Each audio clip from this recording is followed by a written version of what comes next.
Hello friends. Welcome to Car and Life channel. Today we will introduce vehicles Kia Cerato Si Sedan Review 2017. The Kia Cerato is the Korean company's equivalent of Rob Kardashian. It's never quite had the same following or success of its more famous sibling. If you didn't already know, the Cerato has a lot in common with the hugely popular, and soon to be replaced, Hyundai i30, which has been going toe-to-toe with the Toyota Corolla this year for top spot on the Australian sales podium this year. While the Hyundai sold 2,741 i30s in September, 4,490 in September 2015, and 29,678 year-to-date, the Kia only shifted 1,181 units in the 9th month of 2016 and has found 9,762 homes so far this year. However, this isn't because the Cerato is an inferior product. Like the Skoda Octavia, the Volkswagen Golf's lesser Czech cousin, the Kia is one of the best-kept secrets in the small car segment. Let's find out why. The model on test is the SI Sedan, which will set you back $28,990 plus on-road costs. However, Kia is constantly doing deals and is currently advertising this exact model for $28,990 drive away. For all those coins you get features like a 7.0-inch touchscreen infotainment system with satellite navigation, rear-view camera, leather trim, manual air conditioning, leather-wrapped steering wheel and shift lever, automatic headlights, push-button start, folding electric mirrors, chrome exterior highlights, 16-inch alloy wheels, and the list goes on. Safety-wise, all Cerato models have 6 airbags, front and rear parking sensors, ABS, stability control, hill start assist, vehicle stability management and an emergency stop signal, while the SI variant also picks up driver assistance systems like blind spot monitoring, lane change assist and rear cross traffic alert. However, you need to fork out extra for the top shelf SLE grade if you want LED daytime running lights, lane departure warning and forward collision warning. Despite its strong equipment list, the Cerato still misses out on numerous features offered by competitors, such as Apple CarPlay and Android Auto, though the entry-level S can be optioned with an Android Auto-capable media unit, automatic climate control, SLE only, idle stop/start, along with autonomous emergency braking, AEB. Measuring 4,560 mm long, 1,780 mm wide, 1,435 mm tall, with a 2,700 mm wheelbase, the Cerato is 10 mm shorter, 20 mm slimmer, and 5 mm lower than the related Hyundai Elantra, though their wheelbases are identical, while the Volkswagen Jetta is 99 mm longer, and 2 mm thinner, but the German's wheelbase is 49 mm shorter. The Cerato was facelifted earlier this year, swapping the almost cartoonish front-end styling for a cleaner and more conservative look.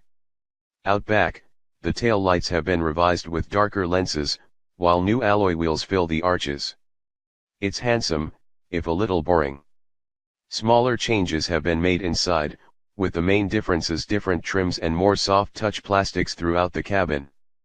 Getting into the driver's seat, it's really soft yet supportive, ideal for longer journeys, and the leather trim feels like it will stand the test of time. The steering wheel is finished in a really nice smooth leather, and the gloss black finishes give it a relatively upmarket feel. It's shame, though, the Cerato hasn't been given as good an interior treatment as some newer Kia models, with a mix of hard and soft plastics scattered around the cabin, along with the fake carbon fiber weave that just looks cheap. Despite this, it's still a noticeable improvement over the pre-facelift model. A small TFT display between the tacho and speedo dials can be customized to display a digital speed readout, trip computer, or adjust the settings for numerous vehicle functions including safety systems. The central infotainment display with satellite navigation is very familiar. It's the same easy-to-use interface as numerous other Kia and Hyundai models, and the fact it's slightly angled towards the driver's seat means you don't have to cast your eyes too far off the road to get a clear view of the screen. Out back there is plenty of room for 2 adults, 3 at a squeeze for a short trip, with plenty of head and legroom. The Cerato also features rear air vents, something numerous manufacturers still omit across various segments. Under the bootlet is a 482L luggage area, which is a full 100L more than the hatch, 382L, and more accommodating than the Elantra, 458L, but behind European rivals like the Jetta, 510L, and the capacious Octavia, 568L. Under the boot floor is a full-size spare wheel. Powering all 2016 Cerato models is a 2.0-liter naturally aspirated petrol engine, producing 112 kilowatts of power at 6200 rpm and 192 Nm of torque at 4000 rpm. While it may not have as much punch as the direct-injected 129 kW/209 Nm 2.0-liter unit from the pre-update model, the new engine does the job for the most part, and is far more suitable in this application than in the larger Sportage we tested recently. Around town the Cerato gets up to speed without much fuss, though it will get a little vocal if you try to get anywhere quickly. Meanwhile the 6-speed automatic transmission is smooth and does a good job of picking the right gear when you need a quick burst of acceleration. Highways are a little more challenging, with the 2.0-liter engine feeling a little down on power when trying to accelerate to higher speeds and when overtaking. If only Kia fitted the Cerato hatch and sedan with the 150 kW/165 Nm 1.6-liter turbo from the Hyundai Elantra SR Turbo like they do in the US. Tire and wind noise are kept to a minimum, even on the highway, which helps to give the Korean sedan a solid and somewhat upmarket ambience on the move. Engine noise is also very well suppressed, to the point where it's hard to tell if the engine is even on when it's idling. The selectable driving modes Eco, Normal and Sport make little changes here and there, though don't expect Eco to give you fuel consumption like a Prius, nor Sport, plus the absence of paddle shifters, to make you feel like a racing driver. Normal is best for 99% of the time. Despite the lack of grunt and gimmicky driving modes, the Cerato's ride is fantastic in all conditions. Thanks to its locally tuned suspension, the Cerato deals with in-town imperfections like potholes and tram tracks wonderfully, while on the highway the small sedan feels very balanced and isn't upset by the lumps and bumps of Melbourne's freeways. In the Benz, there is very little body roll and the steering is light yet direct, though it could use a touch more feel.